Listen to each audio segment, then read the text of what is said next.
What's up guys, welcome to Guru Tech Solutions. Today we'll begin our classes. That's our class 1, which is Introduction to Networking. Here we'll cover several networking terminologies such as what is computer and computer networking, what is data, what are several types of networking including LAN, MAN and WAN. Then we'll cover network topologies, which are bus, ring, stair, mesh, hybrid, and the types of network including wired networks and wireless networks.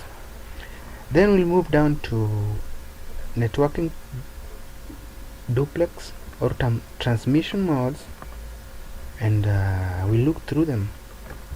Then we'll explain what is a client and a server.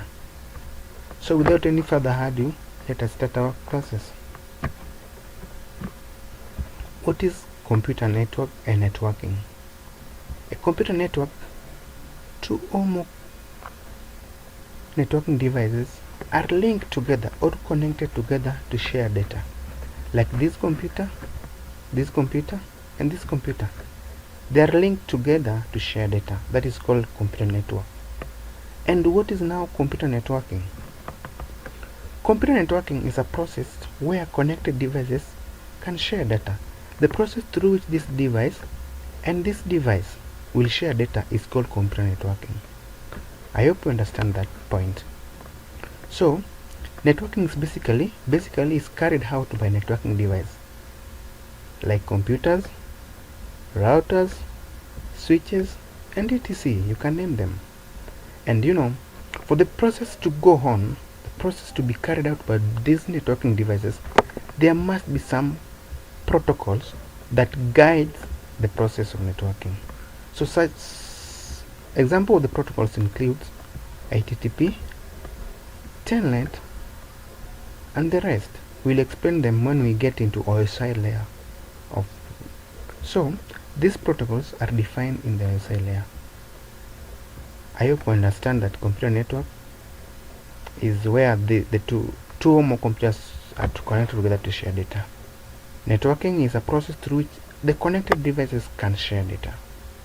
And for these devices to share data, there must be some protocol that guides the sharing, the communication, I mean. You understand that one. So let us move to the next topic. So what is data? Data is information stored and processed by a computer. Any information that is stored or processed by a computer is what is called data. So what is this information that we're saying? Information is organized data or a classified data. Yeah, data can be in the form of videos, audio, numbers, alphabets, characters, pictures, etc. You can name them.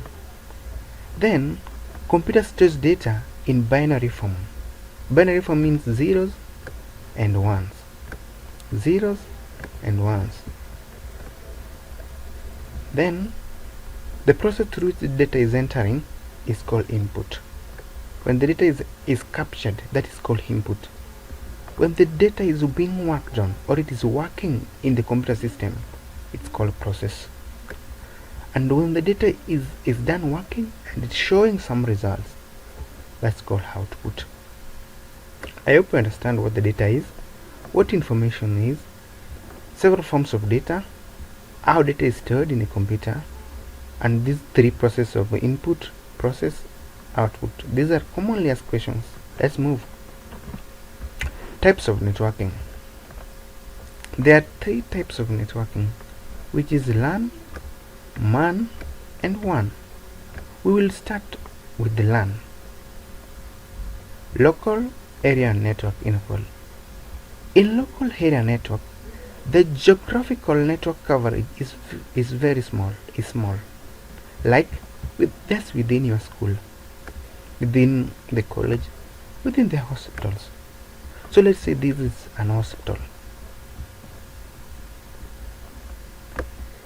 The network that is used here is LAN. The geographical area coverage is small. It's not as big as that of LAN, of MAN, and WAN. So you have to know this point. You have to capture this point. I hope you understand what LAN means. Let's move. Metropolitan area network, which is MAN. In MAN, the geographical area coverage is average. It's bigger than LAN but smaller than WAN. So it's average. It's between LAN and WAN. That's MAN. That's MAN. So MAN, Metropolitan Area Network, connects two or more LANs, as you can see here. So like a company to its branches, a school to another school,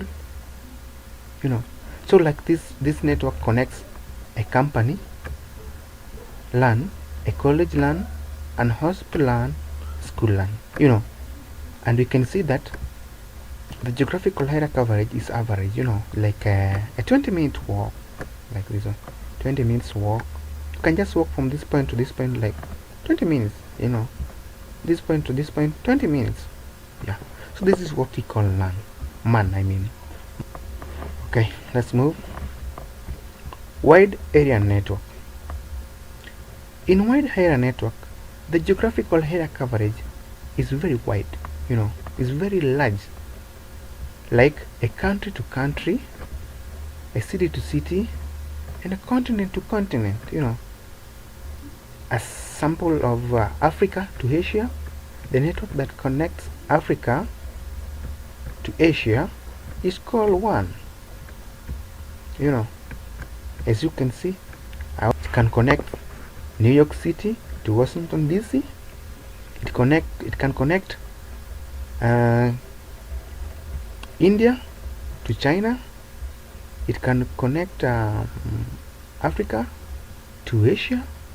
Yeah, so you have to remember this point: geographical area coverage, network coverage, and a sample of examples. Yeah, so let's move to see what we have next. Network topology. A network topology is how network elements are arranged, the design or the architecture of a network.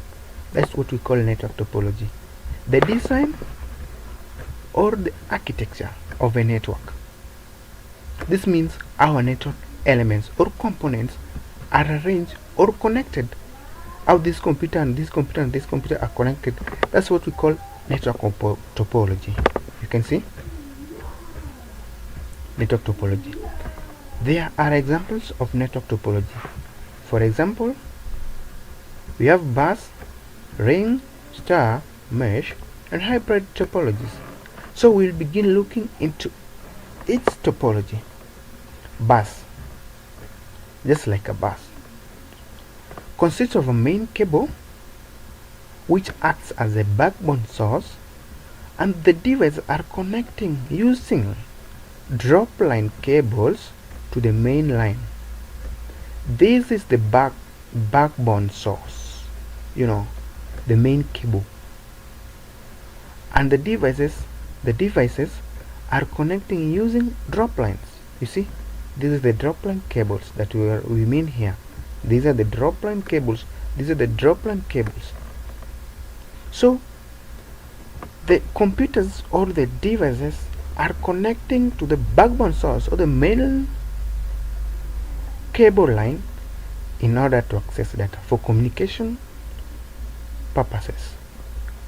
What are the advantages of this topology? It's so many advantages bus topology. So kindly look on them for your examination purposes.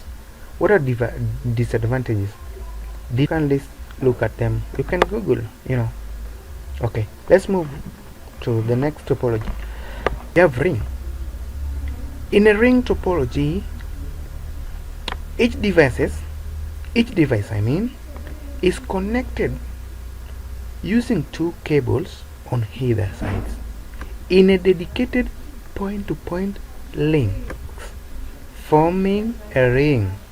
This is a very important point to note. Each device is connected with two cables on both sides in a dedicated point-to-point links, forming a ring. So let's look at advantages of a ring topology.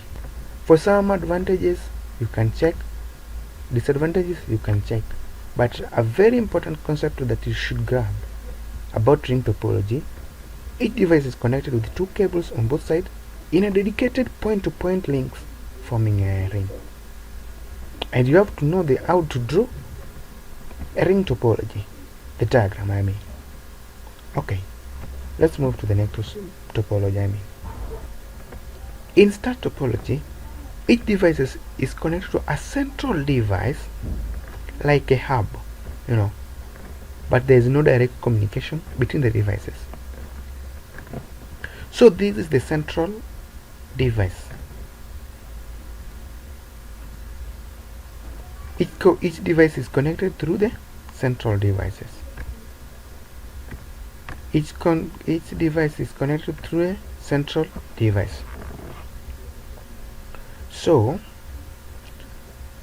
in star topology, there is no direct communication like here to here, here to here, here to here, and here to here, something like that. So let's look at some of the advantages of star topology.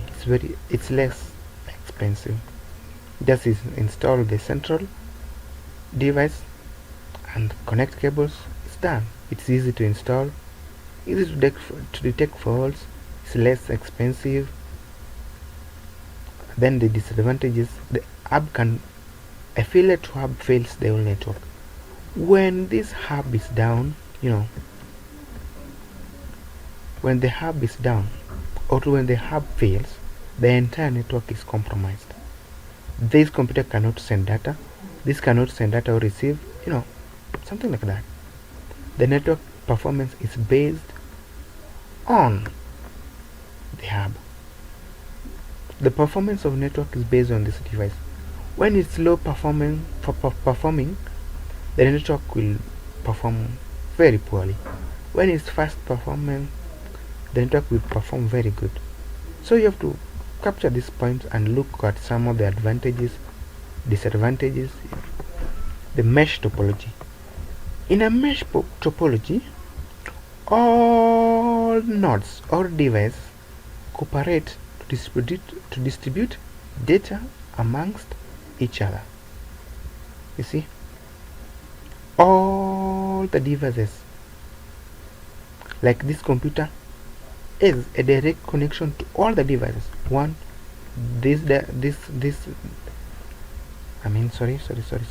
Sorry. It has direct communication to all the devices. It has direction to this device, device through the link to this device, and so this one through this one, as you can see. So you have to, the point that you should note is, in mesh topology, all devices cooperate to distribute that data amongst each other. They have direct communication, as you can see, to each device. Advantages: redundancy and scalability. There are redundant links. Redundancy means there are too many links. In case one is down, the computer might use this link or this one. Even if this one is down, it will still use this one, and so on. Scalability means a possibility of growth. We can remove this computer, place a switch here to provide many links, something like this. Under this, whenever a link gets down, the communication will still carry on, since there are redundant links, as explained. Disadvantages: installation and configuration is very complicated. As you can see, you have to make sure that each computer is connected to all the computers in a network. You can add some advantages and disadvantages. So let's move to the last topology. the hybrid topology. In hybrid topology, just a combination.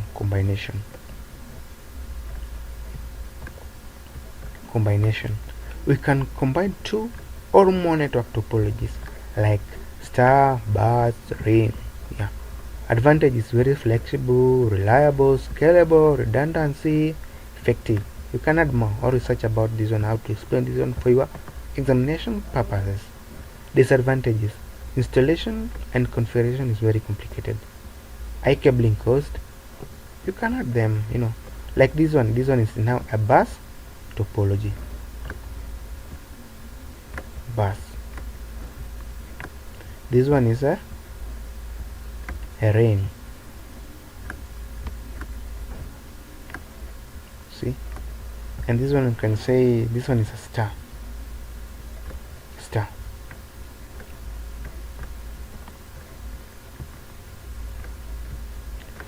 They are combined together to form hybrid topology.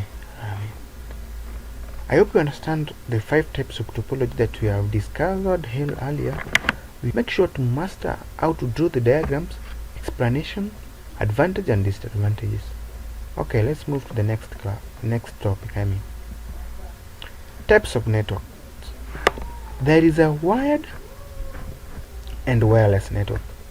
A wired network, devices are connecting using cables. Devices are connected in the network using cables. This one is wired network, like using Ethernet cables to connect through the walls. I know you have used this in your campuses or at your home. Well, in wired network, it's more secured than wireless network. In wireless network, there are several security vulnerabilities. There's a denial of service, spoofing, sniffing, several, you can name them. Then in wireless network, devices are connected to the net through radio waves. This one is a radio wave. This computer gets data from this device using the radio waves, but this computer gets data from this device using the wired connection, the cables. Example of this is Wi-Fi. So this one is Wi-Fi, but this one is Ethernet cable. It's not secured as discussed earlier. Let's move to see what we got next. Transmission modes. Data is transferred in several modes. 3 modes. We have simplex, we have half duplex, we have full duplex. Duplex is just a transmission mode. Data transmission mode. The way data is transmitted from one device to another. You have to really get this point. Duplex is the way data is transferred from one device to another. We have in simplex mode, the communication is unidirectional. You see, it's one way. Computer can send at a time. One computer can send at a time. Data flow in one direction. That's what simplex mode means. Data flow in one direction. This computer just send a message, hi. That's all. That's simplex mode. So in half duplex, data can be the direction can be reversed. The station can transmit and receive the data as well. So when this person sends I, to this person, this person can represent I too. That's what we call half duplex. The person sends data to this person, he sends back I too. That's what we call half duplex. Full duplex. Communication is bidirectional. Data can flow in both directions. This person sends data, while this person can also send data at the same time. they can send data and receive at the same time. Data flow in both directions.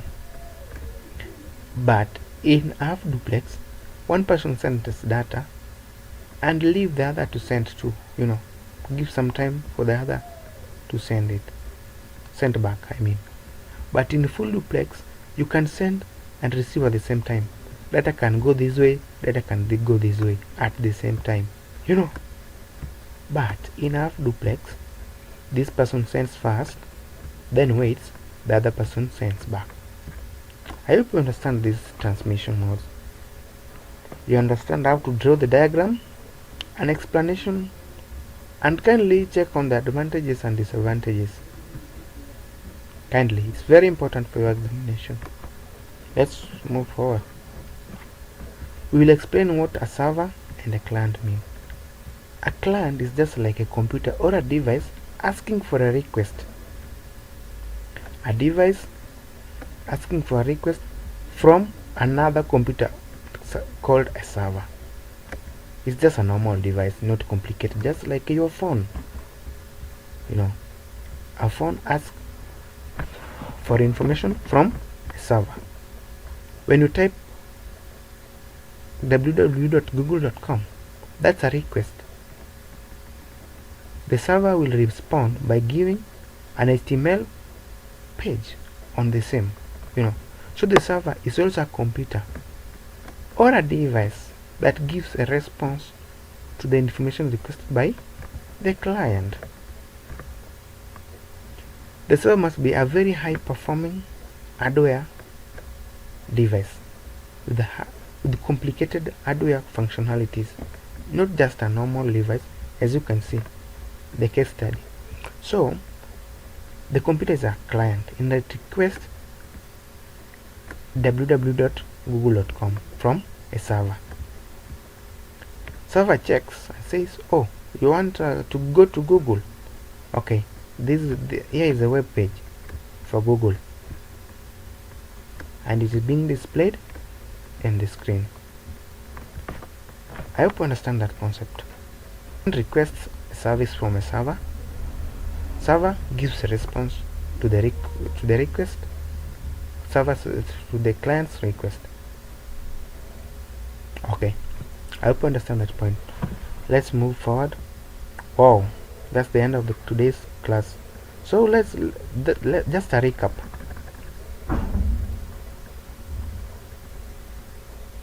We checked on what a computer network is, networking, what data is, the types of networking, network topologies, types of networks, transmission modes, and explanation on clients and server. Kindly make sure to grab these points, because they're very important and most commonly asked question in your theory exams. So thank you. Let's meet in the next class. Bye.